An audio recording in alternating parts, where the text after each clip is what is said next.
real quick guys, if you want to help me get more videos out faster, you can donate to the channel at the Cash App down below. This helps me treat these videos more like a job and will help the channel and videos to grow and come out more often. I appreciate anyone who donates or doesn't donate, and don't feel like you have to be a fan of the channel.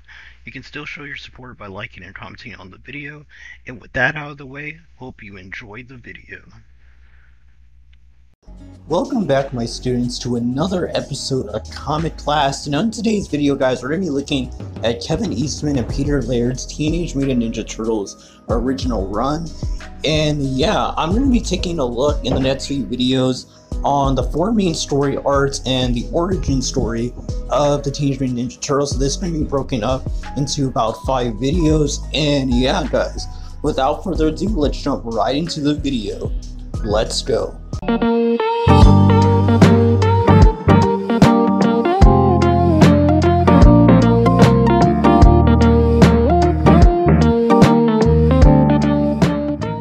So the story pretty much starts off with the introduction of the Teenage Mutant Ninja Turtles and them taking on a street gang called the Purple Dragons. What proceeds to happen is a street fight between Ninja Turtles and the Purple Dragons, where we're introduced to every Ninja Turtle and their desired weapons, such as Leonardo's katanas, Raphael's sais, Michelangelo's nunchucks, and Donatello's bow staff. And after they defeat the Purple Dragons, they fade into the night and go into the sewers to head back to their home to their Master Splinter.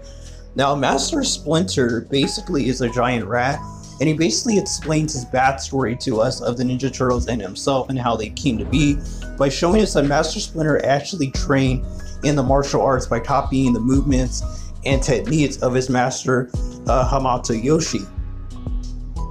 Now, what happened is that Hamato Yoshi and his friend slash rival Oroku Nagi basically had the same love for the same girl, and basically what happened is that she chose Hamato Yoshi over Oroku Nagi basically, and basically he got revenge on him and basically attacked his lover. So Hamato Yoshi basically went into a blind rage and killed Nagi until he was no more.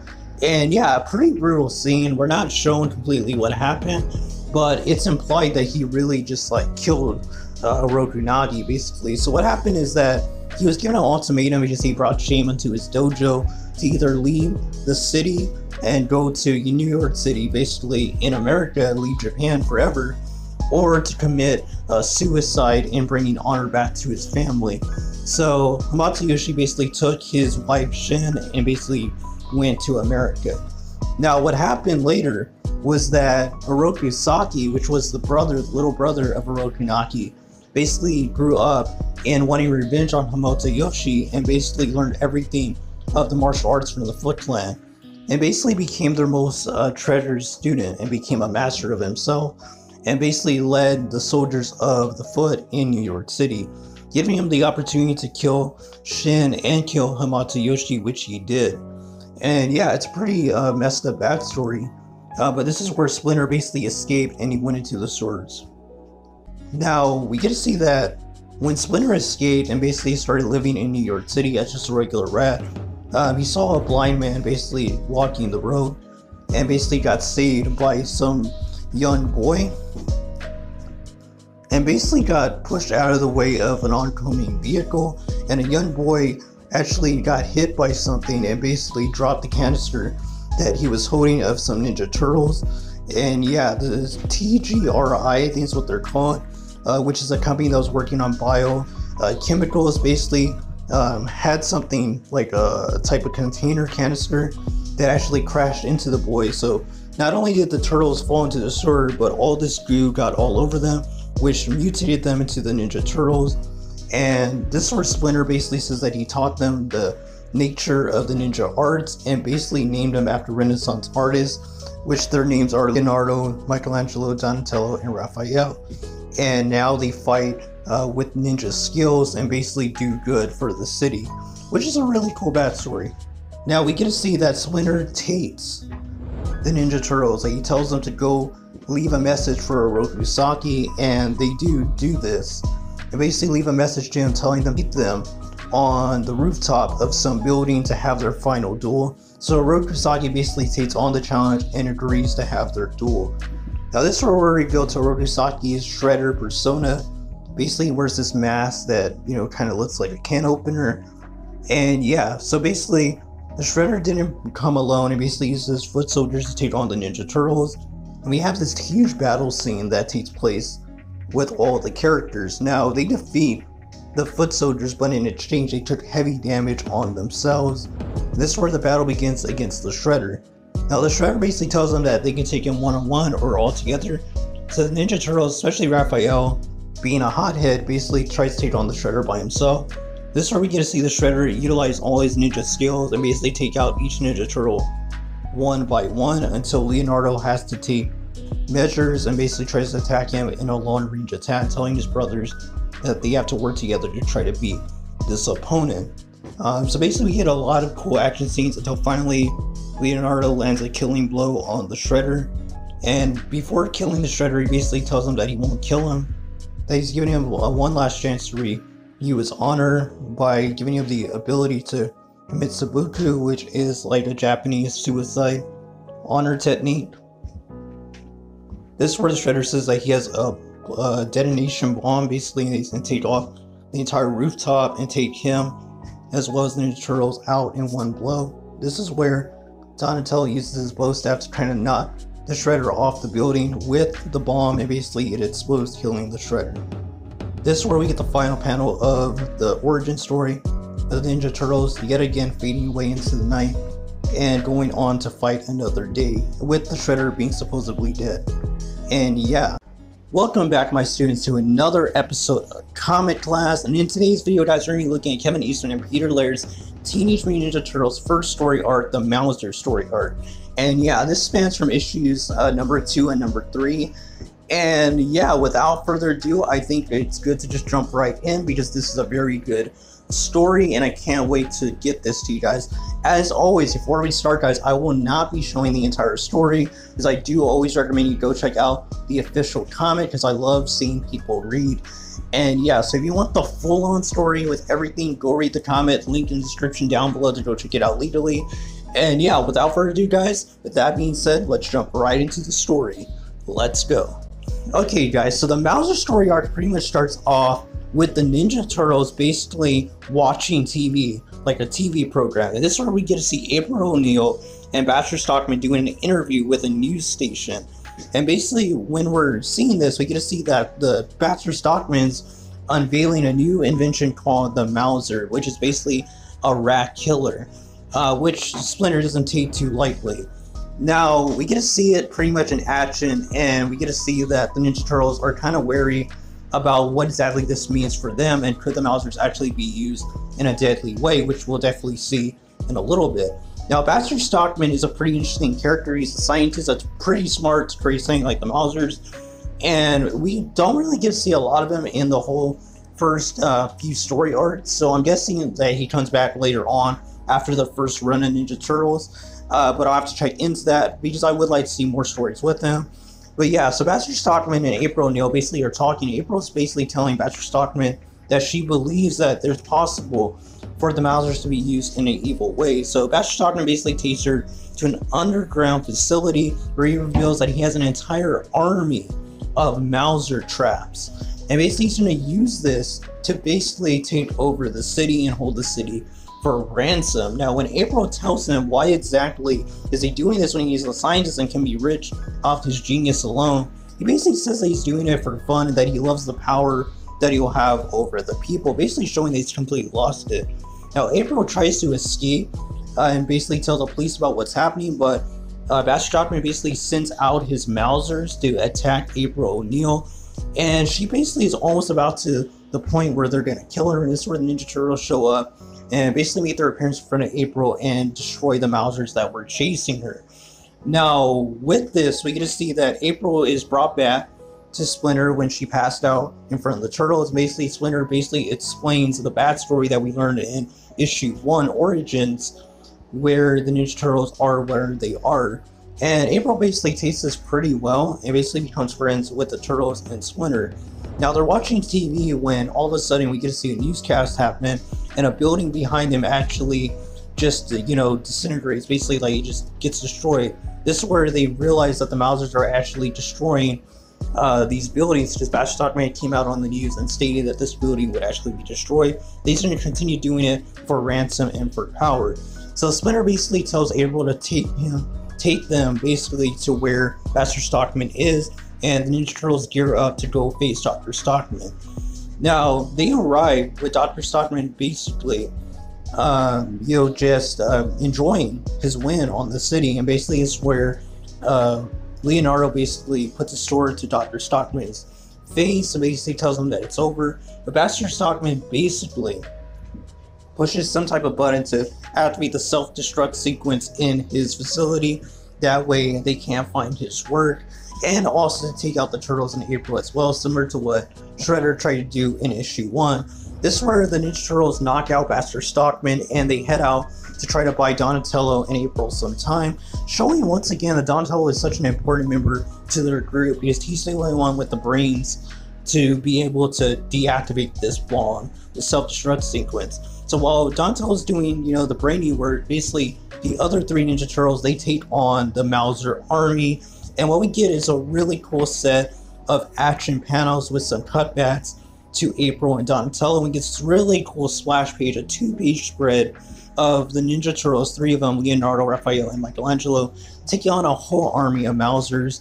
Eventually, they were able to close up the tunnel by using some bombs that they had found in Bastard Stockman's office. And yeah, at the very end, they basically are getting overwhelmed. They head to the office where Donatello and April are at, and basically see that all the Mausers are breaking their way into the office. And Leonardo basically says that Turtles die with honor, and they're ready to die and go out fighting. But this is where they finally achieve the negate on the self-destruct sequence, and it turns out the Mausers as well, winning the day for the Turtles against Bastard Stockman. And yeah, he's definitely going to jail after this. So this leads us to the second portion of this arc, where the Ninja Turtles, after April and them escape, and I guess send Bastard Stockman to jail, basically head back to their lair, where they see that Master Splinter is missing. And Raphael basically states that he knows that he should have killed Bastard when he had the chance, and Leonardo tries to cool him down, and they basically head out. They get their stuff and they're going to head out to try to find April. That way they can possibly live at her place till they figure things out and find Master Splinter. Now we just see that Leonardo basically calls April to pick them up, and she does so, and this leads into this really cool scene where they're in a van, all 4 of them, and basically April learns about what happened with that Splinter, that he's missing, and she offers to help them by having them live at her place. This is where we get this really cool action car chase scene with some mishap with a robbery, I guess, like a theft of a car. Is actually the same type of car as the one they're driving, so they get mistaken as these criminals, and it's a pretty cool scene with a lot of action. Now we get to see that April basically and the Turtles arrive at her house, and this is where we get to learn more about April as a person and her father being in a nursing home and stuff like that he got a stroke. And again, it's little things like this that I love in comics, where they make the characters feel more like actual people by giving them lives outside of the action that we're seeing on panel. So basically the ninjas basically all pass out because they had a huge fight with the Mausers, and they definitely deserve to have a nap.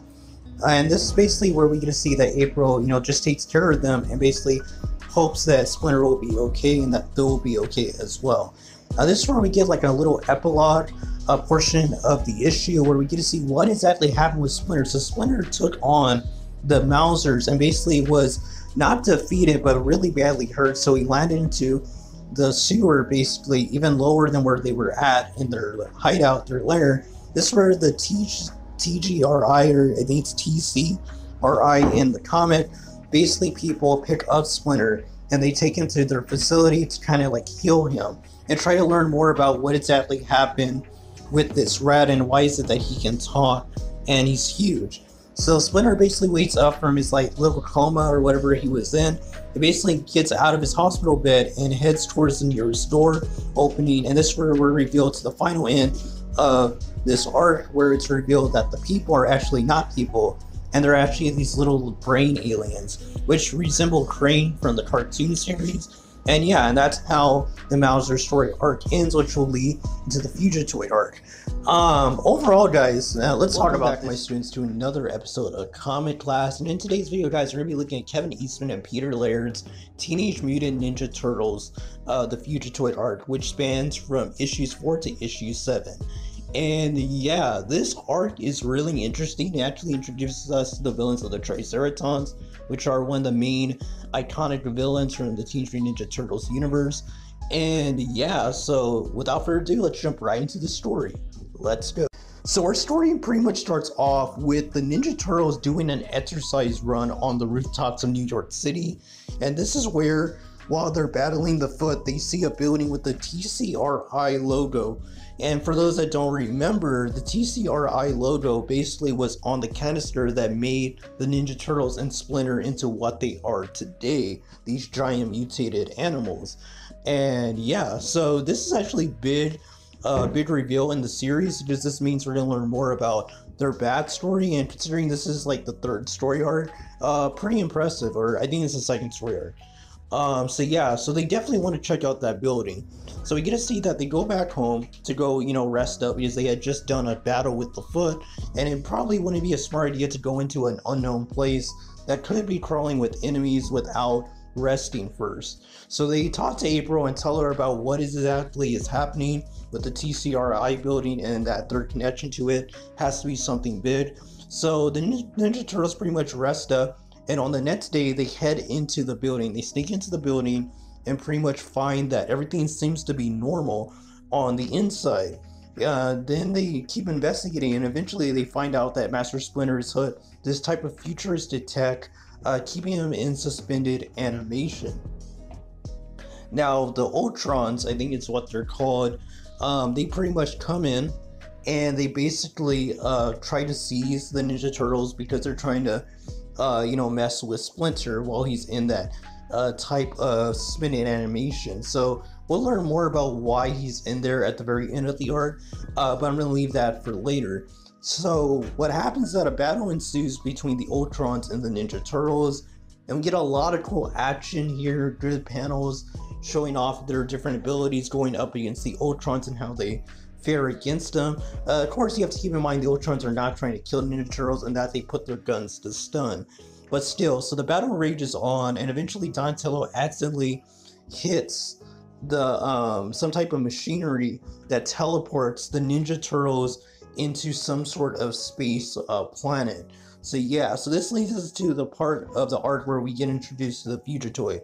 Now the Fugitoid is called Professor Honeycutt, or Dr. Honeycutt, and he's basically an android with a human mind that used to be human, basically. So the Fugitoid basically saves Ninja Turtles from being attacked by the Federation, and basically shows them, his hideout, and gets them out of this sticky situation. Because Ninja Turtles are willing to fight their way out of that situation, but the Fugitoid tells them to get out of the way and not go up against these guys. This is going to cause more trouble. So we get to see that the Fugitoid shows Ninja Turtles that they're actually in this like futuristic type planet that's controlled by the Federation. And yeah, they one of them says they're certainly not in Brooklyn and not in Manhattan either. This doesn't even look like Earth anymore. And they definitely aren't on Earth. They're on some faraway planet.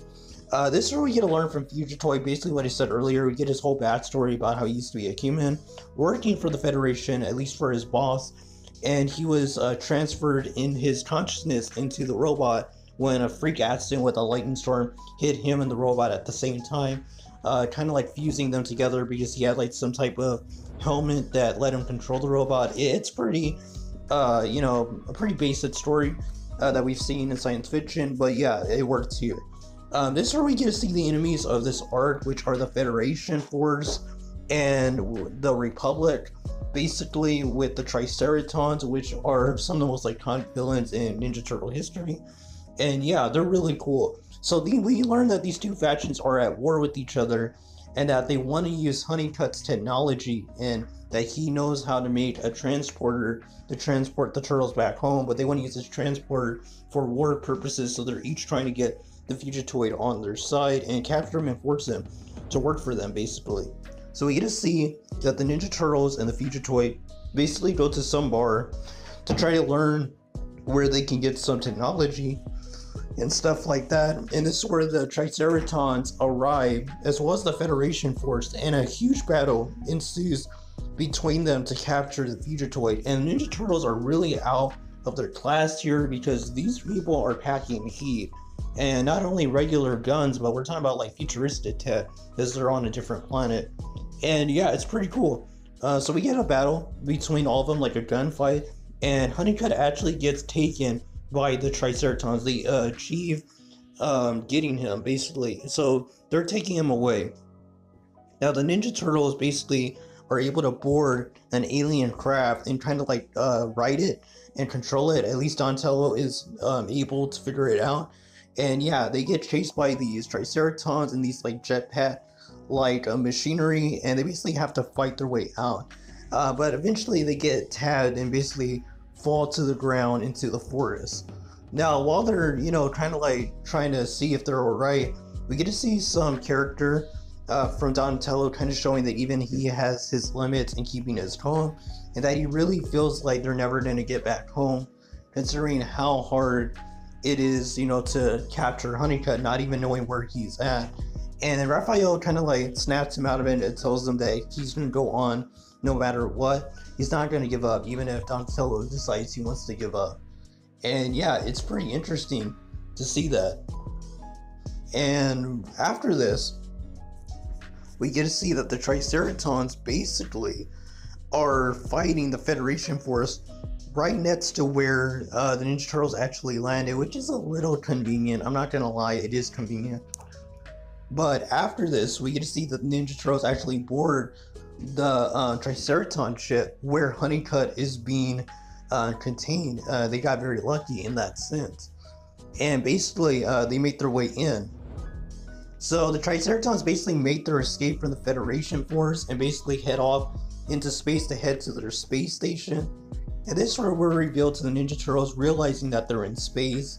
And because at first they had felt like some type of rumble and they didn't think that it was an explosion. It turns out it was actually the engine of the spacecraft going off and taking off into space. And they figured this out whenever the air starts running out in the area that they had actually gone to and hit. So it looks like this could be the end for them. So we get to see right after a few pages, you see that the Triceratons actually found the Ninja Turtles and gave them some type of air supply to be able to survive in space, because they want to see what these turtles are capable of. They want to study them basically. And Honeycutt basically told them to keep them alive or he wouldn't help them create the transporter. So they're kind of using these the turtles as bargaining chips as well for Honeycutt. So basically they put the Ninja Turtles into these type of handcuffs, these futuristic handcuffs, and basically send them into this cell. And it's pretty cool. We also get to see little panels of April as well, seeing what she's doing and how she's handling the Ninja Turtles' disappearance for about 2 days, which isn't very well, but she does have faith that they'll be okay. This is where we go back to the main plot, where we can see that the Ninja Turtles are basically sent into some type of coliseum that pits like foreigners / prisoners against like the native planets, like animals and creatures, and even Triceratons themselves, like war battled hardened Triceratons. And yeah, this we're shown that the Ninja Turtles are going to do a 4-on-4 battle, 1-on-1 basically, or free-for-all against some Triceraton battle warriors. And yeah, we just see that the Ninja Turtles are equipped with some type of breathing machinery to be able to help them breathe. But they are definitely at a disadvantage against, the Triceratons in this battle. Despite that, all of them get battle ready, they get their weapons out, and they head to battle against the Triceratons with the desire to win. And this is where we get a huge battle scene. We're talking about maybe 5 or 6 pages of just pure action, showing each Ninja Turtle fighting against their other, basically, their opponent. And it's cool. Each one really does a good job. Get some major hits in with some of the Triceratons. I think my favorite turtle when it comes to, these action battles has to be Michelangelo. Michelangelo really goes in, and he really doesn't even drop any jokes while he's fighting these Triceratons, showing how big of a threat this actually is. You know, there is no joking around in this moment. They're fighting for their lives on this planet, and I really think that was a good way that they handled it. Now, basically, Leonardo had a good idea to kind of like attack the announcer and get on his battleship that he was announcing on and use that for him and his brothers to escape, which Michelangelo helps Leonardo get up there and helps this plan come into fruition. Now, after they're able to capture Honeycutt back from the Triceratons, they actually get the Triceraton leader that, you know, was using them as pawns, basically puts him as their hostage now and basically tries to get away. This leads into a final shootout with the Triceraton trying to keep Honeycutt and the turtles in his area. And yeah, we get a huge shootout, and the main Triceraton, leader gets attacked basically by his own people. It's pretty messed up. Eventually they get cornered, the Ninja Turtles, but before they can get killed by the Triceratons, they actually start getting transported, as well as the Triceratons, back to New York City. And we get this awesome panel where like this huge beam of energy just like shoots to the TCRI building. I guess this is showing that, you know, bringing them back was more harder than, you know, taking them to that planet. At least that's what I get from this panel. And yeah, so basically the Ninja Turtles and Triceratons have arrived back to New York City in the Ultron's TCRI building. And yeah, the Triceratons are not happy that they have been brought to this unknown planet and basically just decide to attack the Ultron. So a whole battle breaks out between Ultrons, between the Triceratons, and between the Ninja Turtles and Honeycutt. And yeah, it's a really cool battle scene. We get this huge splash panel with just everyone just fighting it out. A really cool scene. After the battle is won for the Ultrons, they pretty much stun or they kill some Triceratons. I'm not sure. It's not really told to us if they're all dead. Just Donatello states that they're either dead or stunned, all of them. So we never get that clarification. But I guess you can assume they're dead because we would see more of them in the future. You know, there is one exception, but I'm not going to spoil that if you haven't read or if you haven't seen the other videos in the future. So we can see that Splinter's actually okay, and he's revealed to the Ninja Turtles, and this is where we get the explanation on what happened with Splinter and what exactly are the Ultrons. Are they good guys or bad guys? So this is where the Ultrons reveal that they are actually the ones who created the mutation goo that went on top of the Turtles and Splinter. So it's their invention that they had brought 20 years ago when they came to, you know, kind of check out our planet, that gave birth to the Ninja Turtles and Splinter. So they're kind of like in their debt, basically. And they're not bad. And they said that they're just wanting to see what exactly, you know, they had created. You know, they're seeing their creation in front of them. So overall, they get along with them. They might not see eye to eye with everything, but they pretty much understand that these guys are not out to hurt them or Splinter. So basically, the army finally gets fed up with what might be happening in TCRI, the building, and basically attack it and start storming inside. Now, a battle takes place between the army and the Ultron's little military drones. But the thing that's interesting is that the people that are getting shot on the military side are not getting killed, but just knocked out. So again, this like puts forth the idea that the Ultrons are actually good guys. They're not bad guys. They don't want to hurt anyone. They just want to get back to their home planet. That's why they're creating the translocation device. Finally, at the very end, they activate the self-destruct sequence on the TCRI building, which seems to be like a huge plot point for the Mirage series. It seems like every story arc or story, they always have to use a self-destruct sequence. It's pretty funny. I didn't notice the first time I read through all these stories, but doing this, you know, getting the information I need, the panels and pages, I've been noticing that there is a trend in the last few videos I've been doing that they really do use this plot point a lot. But, you know, it's not bad. Especially for this situation, it makes a lot of sense. So basically, they head into the translocation device and they have to take the risk in going to the Ultron's planet and then having the Ultron send them back to New York City in an area that they know, you know, like April's home. So basically they escape, And we get to see that April is watching the news, and it's revealed on the news that no one actually died from the military side. There is no Ultrons. They have no idea about them anymore. No one's going to believe the people that say that there's aliens, because there's literally no evidence, because they blew it all up. And yeah, overall, it seems like the whole TCRI crisis is over, as the newscaster says.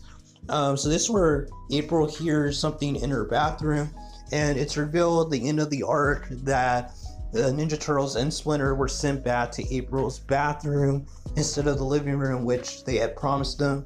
I guess really funny line from Raphael saying that he probably shouldn't have kicked that little, alien guy in the face or something like that.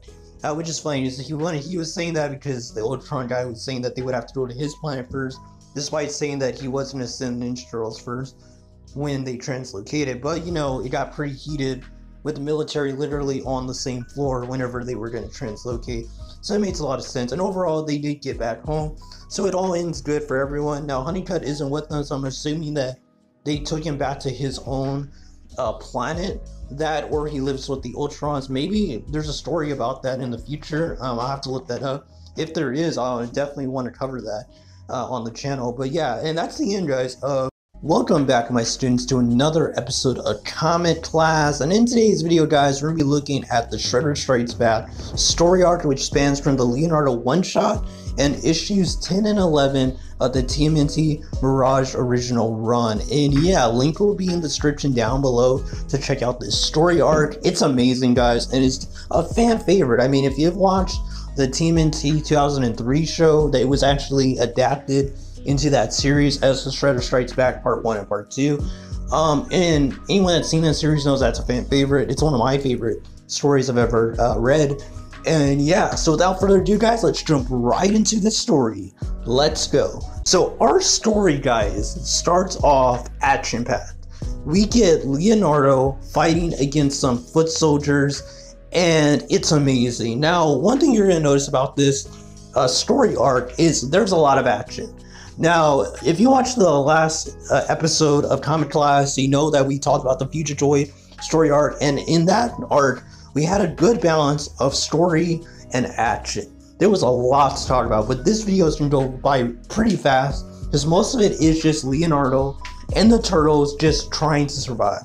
But let's jump into it. So we have Leonardo taking on these foot soldiers, and these foot soldiers are not playing around. We're talking about like ambush foot soldiers. This isn't like one or two. We're talking about an army, and they're just coming around and around, and Leonardo's fighting for his life. While this is happening, we get to see that the Turtles are actually getting ready for Christmas, it seems, and they're kind of like, they got the tree, they're gonna set it up and stuff like that. So we're getting to see all these things while Leonardo is fighting for his life. We get to see I think it's Raphael. He's actually like chopping some of the branches off the tree to make it look nicer. And yeah, so we get to see the action continue with Leonardo fighting against the foot soldiers, fighting against people that use swords or katanas, I guess, people that use, I think, arrows later on. We get to see at the same time that Raph and Donatello are actually enjoying themselves with April, and that they're about to put on the fights, which were modified by Donatello. So we get these little scenes going back and forth from the action to these little story moments. Now, despite what I said about this arc not having a lot of story, I have to keep this in mind that the little story we do get have this great characterization, in that they each reflect what the turtle stands for. Michelangelo is having a fun time and wants to be carefree. Raphael is doing his best to make sure everything is going perfect. He wants to be the best at doing what he's doing. And Donatello is wanting to show off his new inventions. And these little dialogues that we're getting between the action with Leonardo really showcases all their personalities really well. Now, at the same time, Leonardo fighting for his life and keeping a calm head while he's fighting this whole army of foot soldiers showcases his personality, as well as being a cool and calculated leader, at least at his best, he's like this, as well as the other turtles at their best are like they are. So yeah, that's very good storytelling with a few panels of actual dialogue. I mean, it's masterful.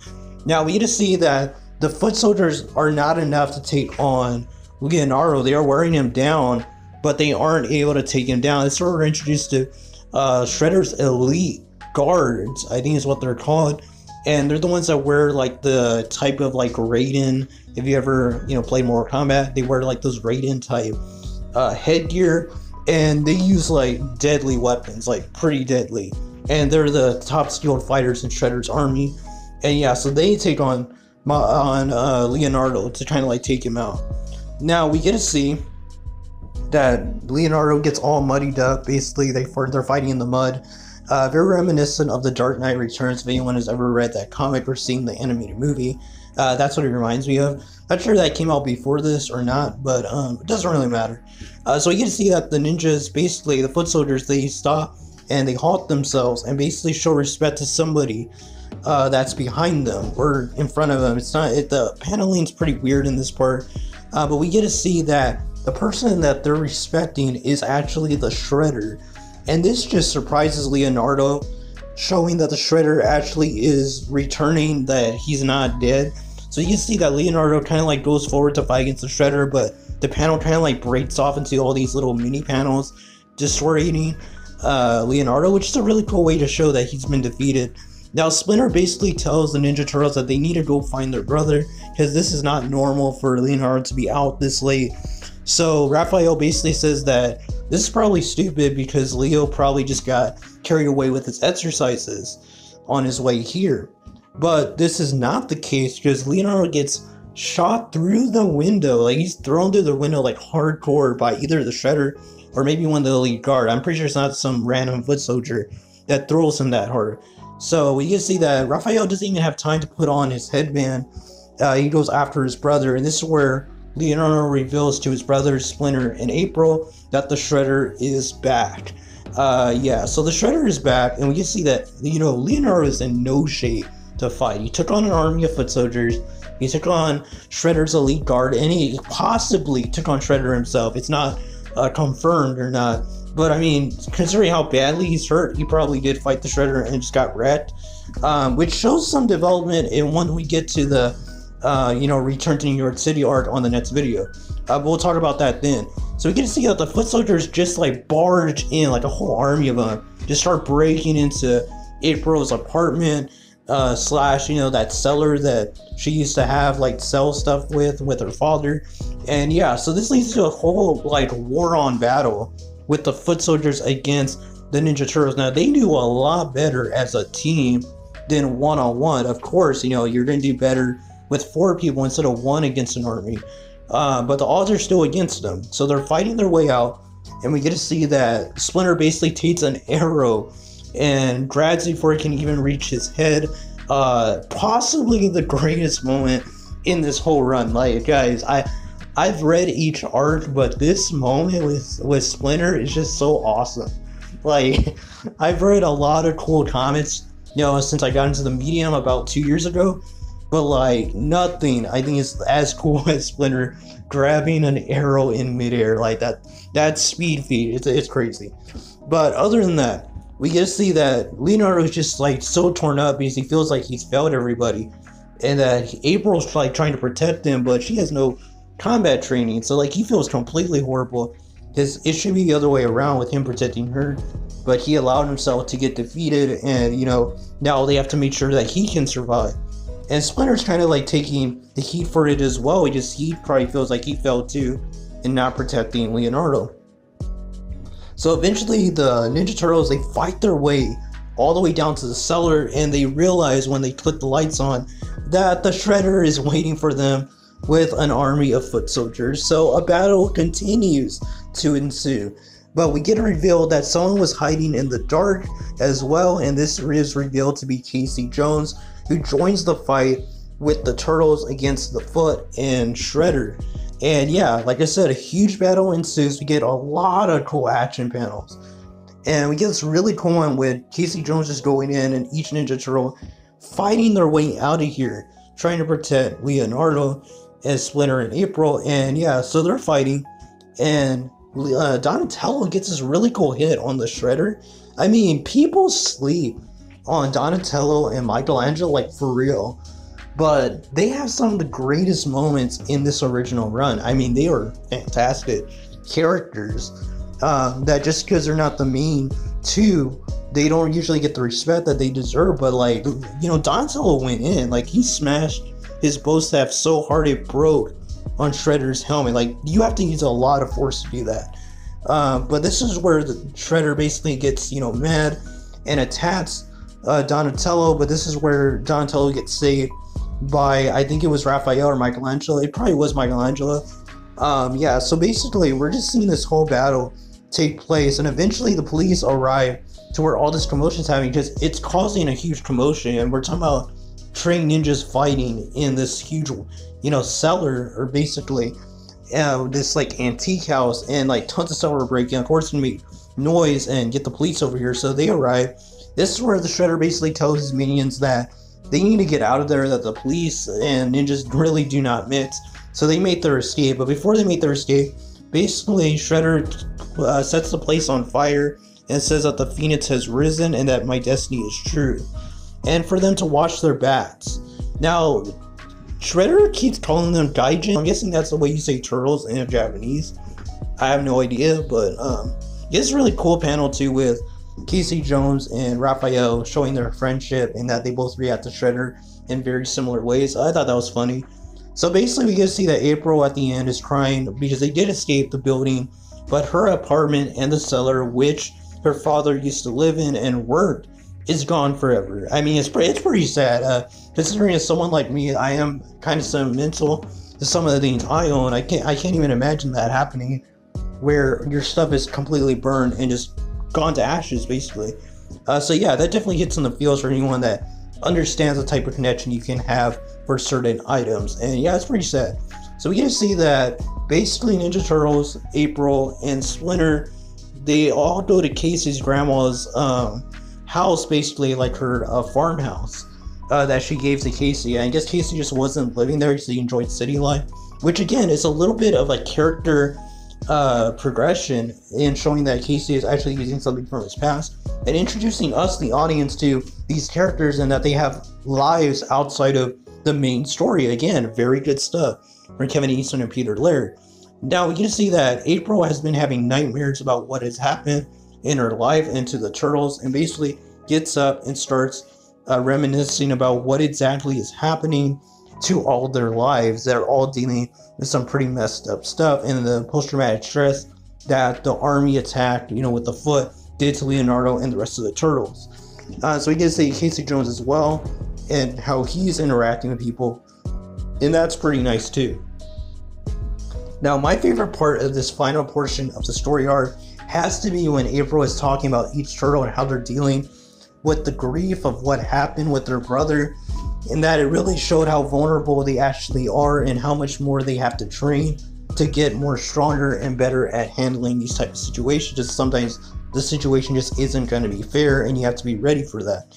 And we get to see that the one that got affected the most out of all three turtles about what happened with Leonardo is actually Michelangelo. And you see that he isn't cracking jokes anymore. He's actually just letting his rage come out, something we never really get to see. And there's even this panel at the very bottom where he just looks like a monster. And he basically just attacks the wall of the barn and just breaks completely through it. I mean, pretty impressive. With just pure force. And it's just pretty sad. I mean, you can see it in April's face on the bottom that, you know, to see someone like Michelangelo, which is always, you know, the happy one in the group, actually have this moment of grief and having to realize that his brother could have died, like straight up. Like, they were in a pretty brutal fight. They're lucky the elite guard weren't there. They probably would have killed Leonardo. The elite guard would have been there. And yeah, it's pretty sad. And we get to see that Raphael basically is just keeping everything to himself, kind of like letting his rage not come forward. And that's what's cool about this, is that Raphael is the opposite of Michelangelo in that he lets his rage show.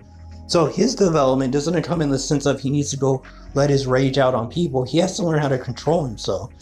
And that's what his development will actually be. He'll become a better person with learning how to control that anger and direct it only to those who really need it, instead of just lashing out on everything.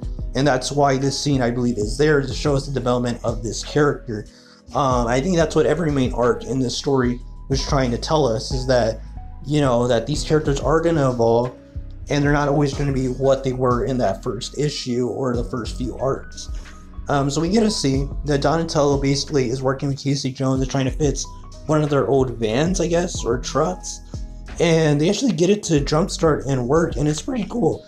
Shows that Donatello is developing a relationship with Casey Jones, despite most people probably thinking he would only get along with Raphael. Casey is showing that he actually has a lot of personality, and that he isn't bound to just one type of personality. I think that's a very good, and it shows the signs of a good writer when they understand that humans have all different types of emotions, and they don't just fall into one set group, or you know, like I don't know what you call it, like gimmick.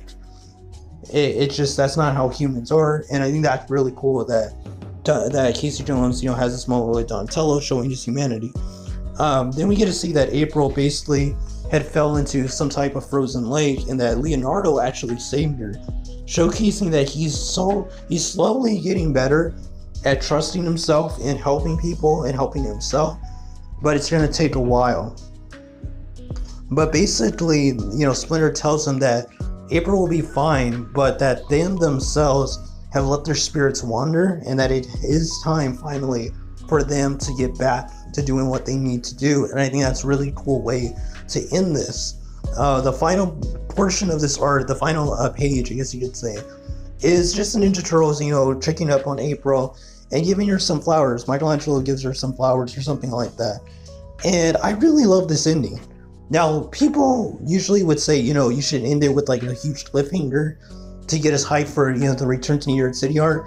I don't think that was needed. We had Splinter telling them that it was time for them to get back to work, basically showing us that they are going to go back to New York City to take on the Shredder once and for all. This was needed because this brings like a full-on circle. Now, if you remember in the, I think it was the Mauser story arc, April invited them into her home and basically took care of the turtles when Splinter wasn't there. And this is a really beautiful scene because it shows that the turtles accept April as their family, and now they're taking care of her when she needs it. Showcasing that they're finally a full family. Even Casey Jones being there matters, because it shows us that this is our core cast of characters that we're going to get to know and love. And these are the people that will always be together no matter what story it is in the Ninja Turtle universe. And it's like that even today. You know, I haven't jumped into 2011 yet, but I know all these characters are in there. So it's something that these are the core cast, and they did a really good job, Kevin Eastman and Peter Laird, in showcasing that and the relationship with each other and how they bounce off of each other and how important they are to each other. So I think this is a perfect ending for the Shredder Strikes Back arc, because he took basically everything from them, he brought them down, and at the very end we get to see that what brings them together is each other. Despite, you know, you can say that's cheesy or what, but it works for this story, and it was definitely set up since the Mauser arc. So we had like 2 arcs later when we got the payoff. But, you know, overall, that's it. Welcome back, my students, to another episode of Comic Class. And in today's video, guys, we're going to be looking at Kevin Eastman and Peter Laird's Teenage Mutant Ninja Turtles: The Return to New York story arc. And yeah, so if you haven't already, go check out the previous video which we covered the Shredder Strikes Back story arc, which is a fan favorite. This is the events that take place after that arc. And yeah, so if you don't want to be spoiled on some of the plot points, or maybe you probably wouldn't understand some of the plot points that we'll be dealing with this arc because you haven't read the last arc, go check that out before you check out this video. Without further ado, guys, if you've already done that, enjoy the video. And yeah, without further ado, let's jump right into the video. Let's go. So the story pretty much starts off a year later from the Shredder Strikes Back story arc that we covered last time. And yeah, so this arc pretty much starts off with Leonardo, Raphael, Donatello, and Michelangelo basically on a hiatus for doing ninja work in New York City, and they're still living on Casey's grandmother's farmhouse. And yeah, basically Raphael has kind of like lost it, and he's tired of hiding out. It's already been a year. So basically him and Leonardo basically get into it and basically say that, you know, that they can't go on with this, basically, that it's been a year and they need to fight the Shredder in the foot and take care of him once and for all. Now, this is where Leonardo basically tells Raphael that he's not going to go out there to fight the foot by himself, and he's going to wait for Leonardo's orders to basically go as a team to take on the Shredder in the foot. But this is where Raphael basically calls Leonardo a coward and basically letting his PTSD kind of run his life, and this gets them into a kind of confrontation with each other where they take on each other one-on-one with their weapons, and then eventually into a fist fight. And yeah, it's a really cool action scene between Raphael and Leonardo. This is going to be very important for a plot point that happens later on. But yeah, so basically Raphael actually wins this sparring match between the two, and Raphael basically takes his leave to head to New York City to take care of the foot and the Shredder by himself, because he's just had it with hiding all the time, especially since considering this is an entire year after the events of the Shredder Strikes Back. So I can understand Raphael's frustration, but at the same time you do understand Leonardo's, you know, unwillingness to kind of go back and fight, because he's afraid, you know, as Raphael says. Now Raphael basically heads off into New York City, where you get to see him kind of like go through some of the sewers, trying to figure out where his old hideout was. This is where Raphael basically takes on the foot. They're kind of infesting the sewers, kind of like, I guess, waiting for the turtles to, you know, come back. At least that's what it seems like. And yeah, we get a lot of cool action scenes with Raphael basically fighting against the foot, and eventually this like creature comes up from the sewers water and basically shows himself to Leonardo, and we'll get revealed on what he is in a little bit. So basically Leonardo, I guess, is talked to by Donatello and Michelangelo, and they all decide, you know, to head out to try to find Raphael before he gets himself killed. So they finally arrive to their old hideout, and this is where Raphael tells them that he's been waiting for them, that he knew that they would come eventually looking for him, but that he actually has a little bit of help. This will reveal to the creature that came out of the sewer water, which is a Triceraton that actually survived the battle with the TCRI creatures, it seems. And yeah, so this Triceraton is actually named Zog, and Zog actually has like some sort of PTSD going on. He basically doesn't even really have a functioning brain anymore, and basically just thinks that he's actually serving his republic still. So it's pretty cool. Now we get to see that Zog basically takes the turtles to like this underground foot base, and basically they engage in a battle with the foot. And with this battle comes the knowledge that Zod basically led them to a base that had all the information that they needed to find where the Shredder actually is held up, and it's on some sort of city block, basically this giant building. And yeah, so they basically go in this building with the knowledge that this is where the final battle is probably going to take place. And yeah, so Zod basically is not the type to hold back and, you know, be quiet, because Leonardo basically was going to have them go in and be stealthy and try to find the Shredder before they got into a fight with the entire foot force. But this isn't how it happened, because Zod just goes head first into a battle.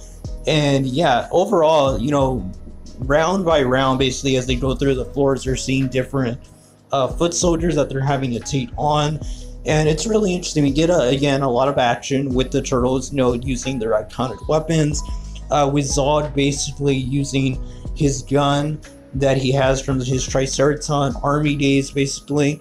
And yeah, so they're basically fighting off the foot soldiers. They're shooting as much as they can. Eventually they arrive in a sort of vehicle. They find a vehicle and they head to where the Shredder should be. Eventually the vehicle gets shot down though, and it leads into a giant firefight with Zod basically taking on a ton of foot soldiers with machine guns, or at least that's what it seems like, because they're shooting like rapid fire. And yeah, Zod and the turtles basically again take on these foot soldiers, this whole army basically. And Zod's doing pretty well, considering all he has is a firearm with him, you know, his Triceraton gun, I believe. And yeah, so basically Zod takes on a lot of damage. I mean, he took like a huge beating from all these machine guns, and basically we get to see like these type of Shredder beings, you know, slowly get revealed when Zod is heading towards the entrance, believing that he's finally found where the Shredder should be for the turtles. And this is where Zod gets completely just cut up by the Shredder mutations, and this will reveal to the Shredder mutations in full panel, and it's an amazing picture showing that these are not the original Shredder, but some type of mutated freaks. And this leads us to the final issue of the arc, and yeah, so the turtle is basically face down, face up, I guess you could say, these Shredder hybrids, these mutant hybrids, and it's really cool. They engage in battle with these hybrids and basically realize that these are no, slow. They're not slow and they're not weak either, basically. So like they're having a hard time taking these on. Now, while this is going on and they're having this huge battle with Michelangelo, Donatello, Raphael, and Leonardo taking on these Shredder people, we get to see that Raphael basically goes up and takes on some of, I guess, Shredder's elite guard, and almost gets himself killed when Leonardo heads up there to, take on this elite guard as well, with both of them branding katanas, which is really cool. Eventually, Leonardo basically fights back and he actually gains the upper hand and defeats these elite guard. But these aren't like the main elite guard that we see, I believe, in the Shredder Strikes Back story, and that we will see in the final arc, which is City at War in the next video. These are like, I think, a lower branch, so it makes sense that Leonardo would fight against these guys and win. But this is important for his development. Now, this is where we get a really good development for Raphael's character. Raphael basically says his faults and what Splinter actually sees in him, in the rage and not being able to control himself. It basically says that he's giving the honor, basically, and the duty of destroying the Shredder to Leonardo. And this is a huge moment for Raphael's character. If you've read since the first issue, I mean, him and Leonardo always kind of like butt heads. So it's really cool to see Raphael do this and kind of like leave it to his brother, and not doing it all by himself. And in that same, discussion that he's having with Leonardo, he basically says that he will go protect Donatello and Michelangelo, showing that he's going to protect his brothers as well. He's not going to do nothing, but he's going to leave Shredder for Leonardo. He feels like he has the best chance in taking him on, and it's just an amazing moment. Probably the best story moment in this arc, because it shows development for Raphael's character, especially if you've read the Raphael one-shot, which I will cover on the channel pretty soon. So while this is going on, Leonardo heads up to the rooftop because he knows that the Shredder is going to be waiting for him there, and we get to see that the Shredder is actually branding his armor and getting ready to fight Leonardo. It's really cool. And Leonardo's just, beating the people up on the way up to the roof. And this is where we're shown that Michelangelo and Donatello are basically almost getting gunned down by these foot soldiers using machine guns. And yeah, and Raphael basically is trying to figure out how to save his brothers. Now finally, Leonardo makes his way to the rooftop, and this is where he calls out the Shredder to have their final battle, and the Shredder finally reveals himself and basically shows that he was actually revived with some type of mutation and worms. It's pretty weird. It's kind of like comic book logic, it's not too realistic, but it's comics, so who cares. Basically, so he has been revived, Oroku Saki, basically. So he's gonna have his final battle with Leonardo. Now we get to see that Raphael basically gets this giant machine that was, I guess, laying around in this space, and he uses it to save his brothers from these machine gun foot soldiers, which is really cool to see, Raphael using some technology and not Donatello for once. It's really cool. Now we get to see if the final battle goes underway with the Shredder fighting against Leonardo in a katana match, and most of it is fighting with weapons, which makes a lot of sense because they are masters of their craft. And it's really cool to see Leonardo going one-on-one with the Shredder, and there's a ton of cool action panels showing their sword battle, and there's not that many sword battles, I think, in comics that are very well known. One of them being Batman and Ra's al Ghul, I know is a very well known fight that I personally haven't read, but I have heard about. But this has to be one of the best ones I've seen so far. Just in choreography and just how much the fight evolves, it's very good. Now we get to see that Raphael basically gets one of the rocket launchers that was laying around and uses it to shoot the water main pipe, and basically has the entire thing explode, kind of like just like making the whole building unstable. Now the battle is basically still going on with Leonardo and the Shredder, and they're basically fighting it out, and eventually the Shredder gains the upper hand. It's about to kill Leonardo when the giant water main breaking basically causes the whole building to kind of like shake and collapse to an extent, and this kind of like makes The Shredder loses footing and basically gives Leonardo another chance to fight against the Shredder.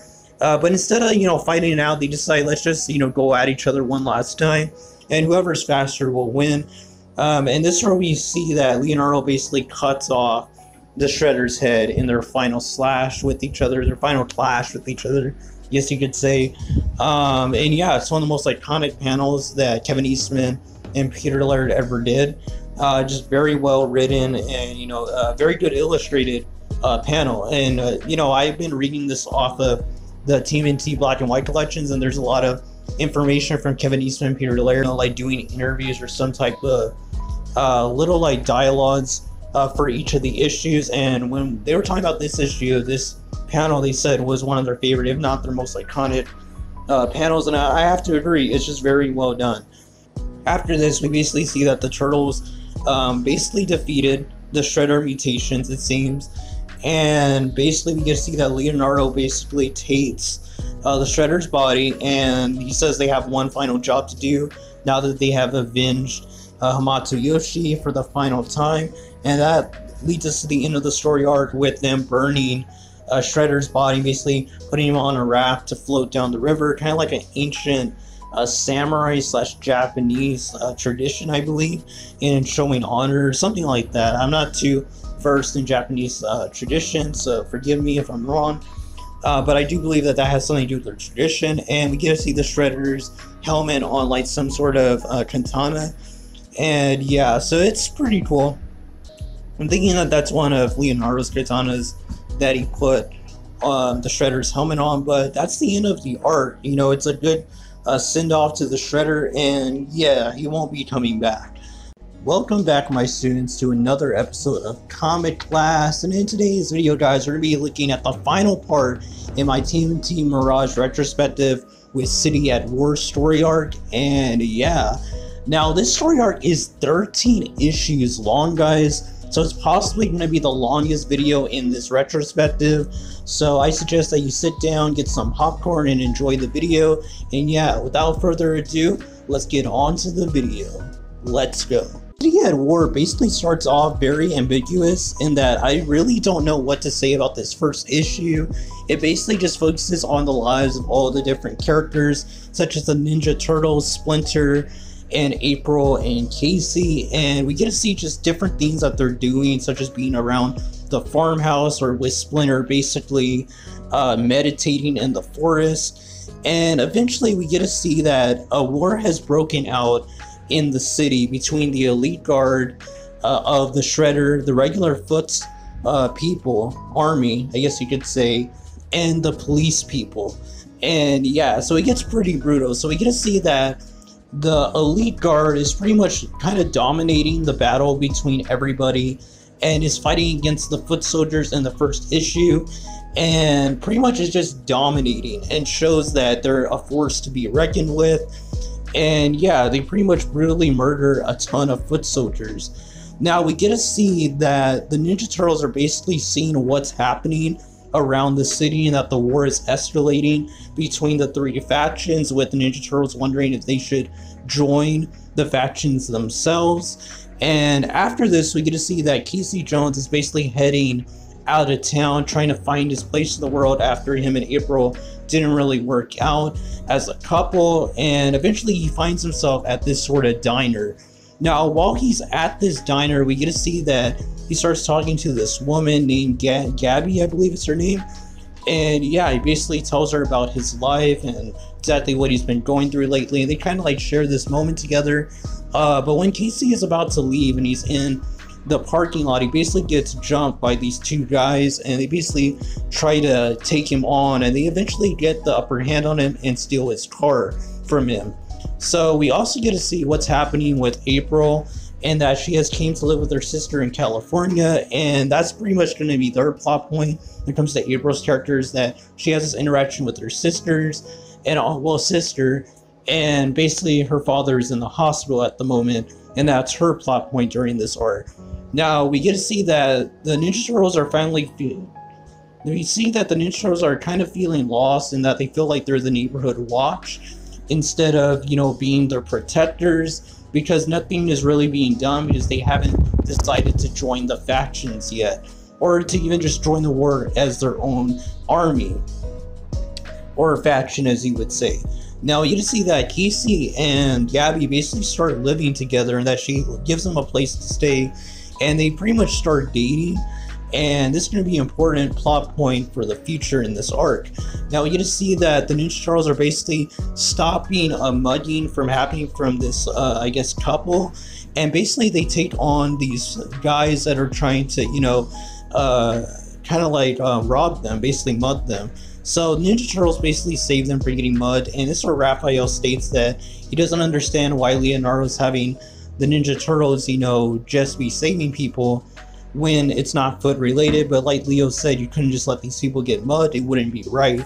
But while this is all happening, Raphael's getting mad that he doesn't have anyone to fight. It turns out that the Foot have invented these machine monsters that are attacking the city. So basically Ninja Turtles, you know, they see this giant monster just, you know, wrecking this car or this giant bus, and it turns out that, you know, the Foot are actually, you know, it's on their side. So Ninja Turtles basically jump into action, and they start taking on the machine monster. Now the machine monster is basically taking on the Foot soldiers as well, so it's kind of like unstable, it seems, in its programming. And yeah, eventually, you know, one of them, I think it's Michelangelo, says that, you know, that Raph needs to look at it, that there's no way it could get worse. But he's pretty much dead wrong, because the Elite Guard make their appearance to the battlefield. So before we get into that action, we get to find out from Gabby that she's actually pregnant with someone else's baby, and she actually tells Casey that she can understand if he doesn't want to be with her, and that's why she kept it a secret from him.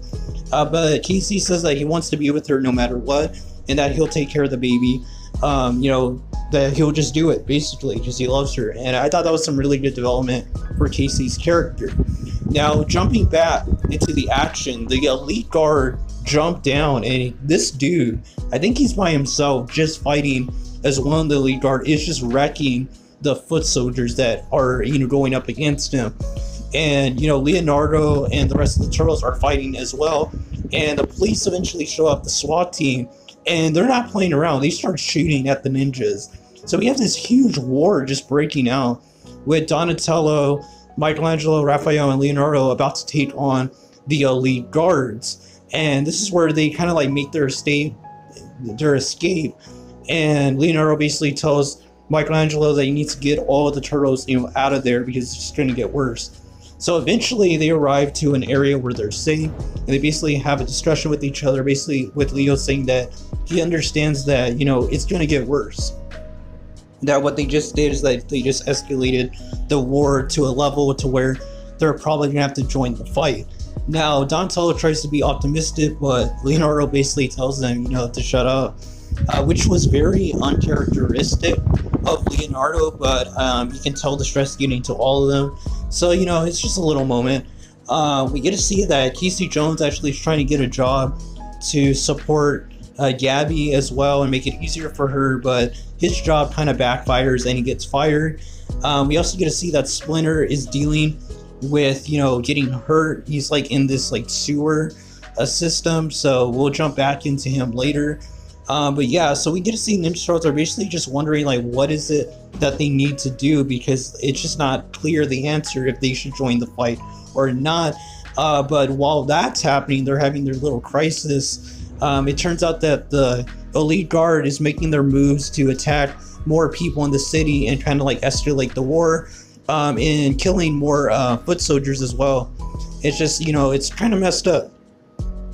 Now the Splinter basically is shown to be, you know, in kind of like introduced to a new character called the Rat King, and he basically is trying to get Splinter to use his primal instincts and survive off of his own willpower and his animal instincts of being a rat.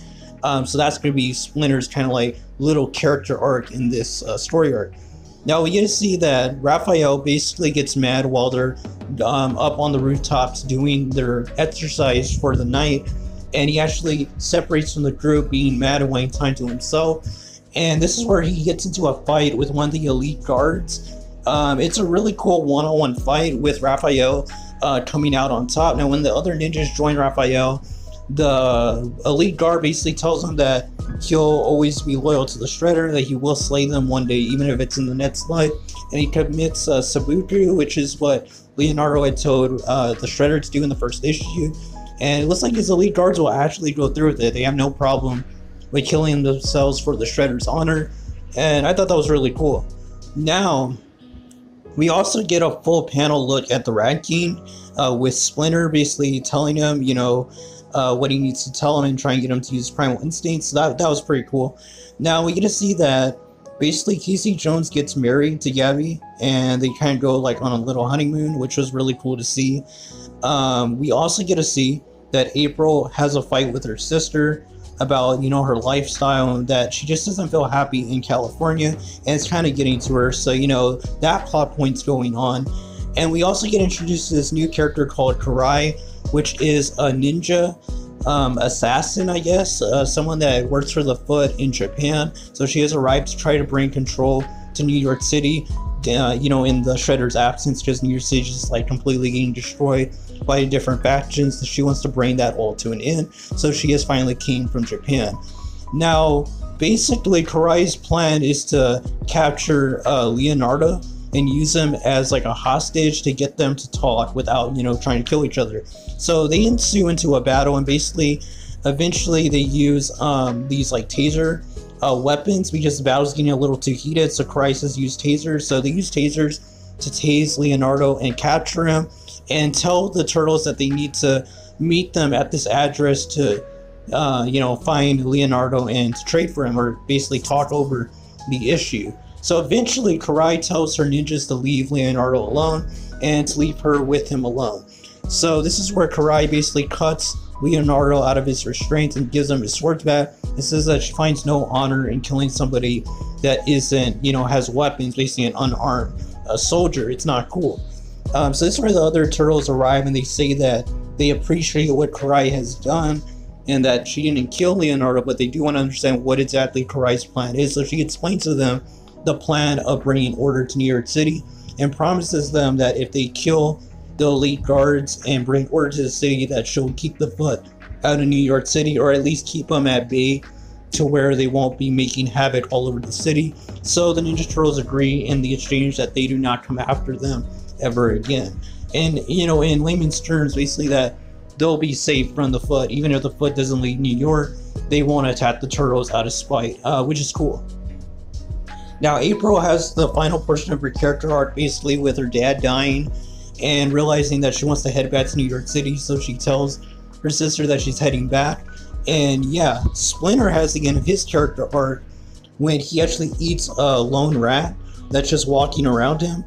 Basically, that was waiting for him to die so that he could eat him, which is pretty morbid. But basically, Splinter eats him before he can eat him. And basically, the Rat King kind of like rejoices in that he finally gave in to his primal instincts, and kind of praises Splinter because of it, showing that he is still part rat, and that he had kind of neglected that part of himself for a long time. Now we get the end of Casey's character arc as well, which again was the most interesting out of the side characters, in that it turns out that Gabby gave birth, but in exchange died during childbirth. So now Casey has to raise the child by himself.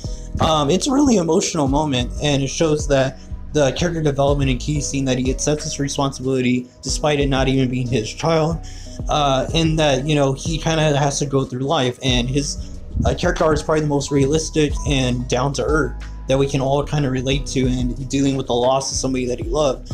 But going back into the main plot, we get to see that the Turtles and Karai basically are in this abandoned warehouse, or some type of house complex, and it's here that we get to see that they go up to the rooftop basically, and they find Karai holding her daughter, and basically her daughter had gotten murdered by the elite guards, it seems. And Karai asks Leonardo to promise her that he'll kill the elite guards with no issue. You know, he'll make sure he kills all of them, him and his brothers, with her. And of course Leonardo agrees, and he realizes that this is definitely going to be the final battle. So we get the very end of Casey's character arc, basically with him giving the ashes, kind of like just throwing them into the wind next to the lake or the ocean, just saying Godspeed Gabby, which was a really sad moment. But yeah, so we get to see that Casey basically goes back to the diner, or he goes to some diner that's around the area, and basically runs into the guys who stole his car, and he beats them up and basically takes his car back. And this is a really cool moment because he says that back in the day he would have probably done much worse, showing how far his character has come since the Raphael one-shot, which, like I said, I will be covering on the channel in the next few days. Now, Splinter basically, starts walking out of the place that he was trapped in, gaining his strength, and he sees that the raccoon was actually dead, and that it must have been some type of spirit that was talking to him, which is really interesting. I'm wondering if they're going to dive into that in the next series after the Mirage series, and what exactly happened there, but I have no idea, so we'll move on. Now we get to see that the Ninja Turtles are in another abandoned house slash apartment complex. It's kind of weird to say where exactly they're at, but they're teamed up with the foot soldiers that Karai has mustered, and the Elite Guard show up. Now the Elite Guard basically are almost tricked by Karai basically putting on the Shredder's helmet, or some sort of Shredder helmet, and telling them to commit Sabuku and kill themselves, basically, in defiance of, shaming the Shredder's name by trying to take over the place by themselves. And only one guy actually commits Sabuku, I guess you could say, because of this. And like the other guards say, this isn't something that, they would do, because they understand that this is all a farce, that she's not really the real Shredder. So she reveals herself to be Karai, and a battle ensues, the final battle. So the Elite Guard are not playing around. In the Shredder Strikes Back arc, we already knew the Elite Guard were very powerful in what they could do, but in the City at War arc, they're rarely shown to be on a different level in their combat prowess. So each turtle is basically fighting one of the Elite Guard, and it's just crazy. And the Elite Guard are also fighting the foot soldiers as well that Karai has mustered. So it's just a full-on battle royale. And people are dying, you have foot soldiers, you have the Elite Guard just falling one by one, and Karai even takes a kill on one of them, on one of the Elite Guard, by putting some sort of blade or stick, it looks like a candle, right on top of the guy who is falling, and basically impels him when he comes down. Donatello has an awesome fight with this dude, the Elite Guard, on a rooftop, and this guy just straight up knocks Donatello off the roof all the way down to where Karai is at. And one of the Elite Guard actually has Karai saying that she must die for dishonoring the Shredder's name, because the Elite Guard do respect the Shredder, and they didn't try to overtake while he was around. They respected him. It's that he's gone now that why they're trying to take his place, because someone powerful needs to take the place. So I don't blame them for doing it, but it's just causing havoc in New York City, and it has to be stopped. So basically, Donatello is beaten, and he took a huge fall from that Elite Guard, and basically he sees that there's a machine gun for one of the foot soldiers on the ground, and realizing that he has no choice, has to pick it up and actually, shoot it at the Elite Guard, using a gun for the first time to take somebody's life, to save Karai's life. And yeah, you can see it all in Donatello's face that he doesn't find any enjoyment in using a gun, and this does affect him, and we'll talk about that in the ending of this arc. But yeah, so basically he saved Karai's life. Now we jump out of the action real quick to see that Casey Jones actually meets up with April O'Neil in a very twist of fate, with his mother basically renting out their place, or her place, to April, and connecting them once again by sheer hand of fate, basically, which is really cool to see. Now, going into the climax of this arc, we can see that Leonardo takes on the final Elite Guardsman, and they go into a full-on battle, hand-to-hand, or with swords as well, katanas, and there's blood, there's action. I mean, they're going hard at each other, and eventually Leonardo at the very end gets him in a headlock and has to snap his neck. It's pretty brutal, guys. The ending of this arc was brutal. I mean, that final battle really was down and gritty, dark, and the snap of the neck, which is something I was not expecting when I first read this, especially from a Ninja Turtle doing that. For anyone that's watched the cartoons, I can never see them doing that, but for anyone like me, when you get into the Mirage series, you start realizing that a lot of stuff you didn't think would happen in Ninja Turtles will happen. So Karai basically talks to the Turtles, saying that it's finally over.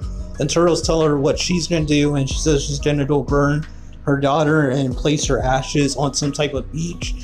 And basically Karai states that she will keep her into the promise and keep the foot either out of New York City, or they're going to be there but be more tolerant. They're going to follow the rules and not be causing chaos all over the city. I don't know exactly what the plan is, but it's something like that, and that they're not going to be a big problem anymore.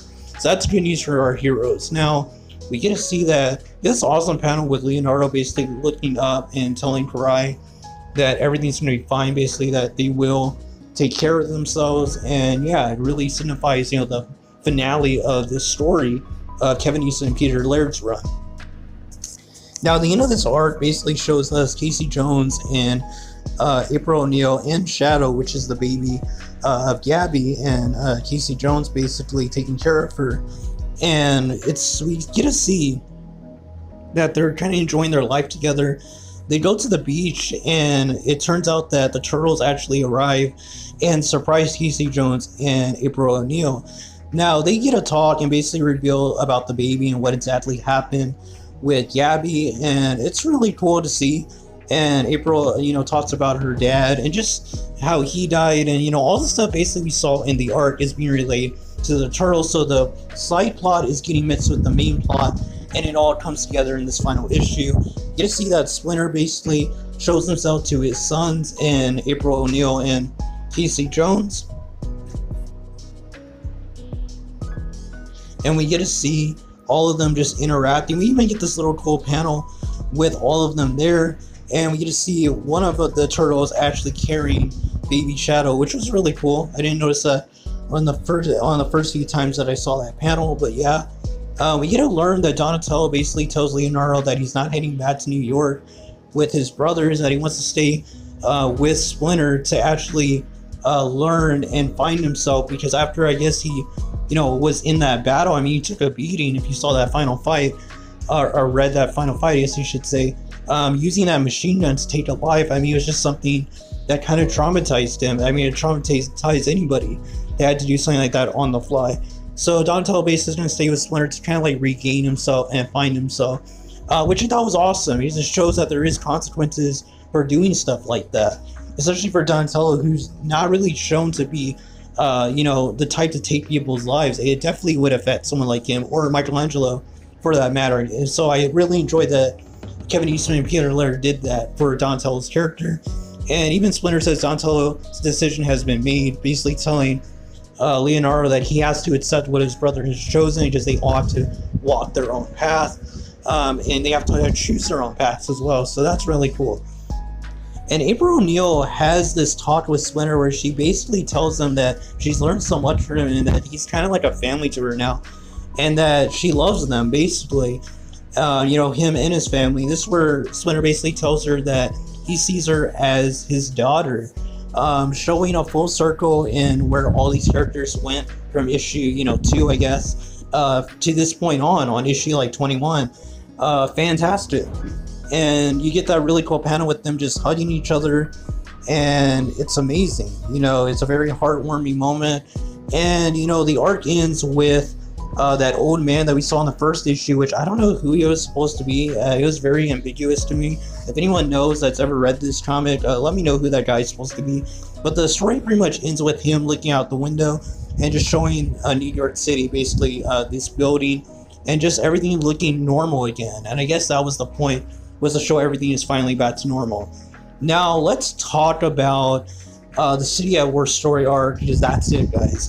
This was a long video, probably the longest one on the channel, but it needs to be said, you know, I had to go through all this because it's one of the greatest arcs I've ever read in comic books, one of the best Teenage Mutant Ninja Turtle stories I've ever read, and I can definitely see why this has been readapted many times in comics and in cartoons as well, because it's just an amazing story. And I really have nothing else to say, guys. It's something you need to experience at least once in your life if you're a Ninja Turtles fan.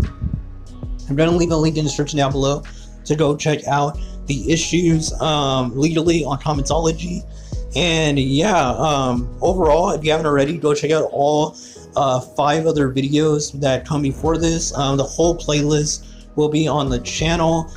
Go check it out for the TMNT Mirage run. I'm going to be jumping into the 2011 comments. I don't know if I'm going to be reviewing it as I'm going through it, or if I'm going to go through it and then review it after I'm done, once I'm caught up. But I am going to be doing 2011 videos really soon. The IDW series is, I hear it's amazing and is definitely recommended for anyone that likes the Mirage run like myself, so I can't wait to jump into those comments. But that's going to be all, guys. Until the next video, God bless you, and remember, until the next lesson, keep on reading.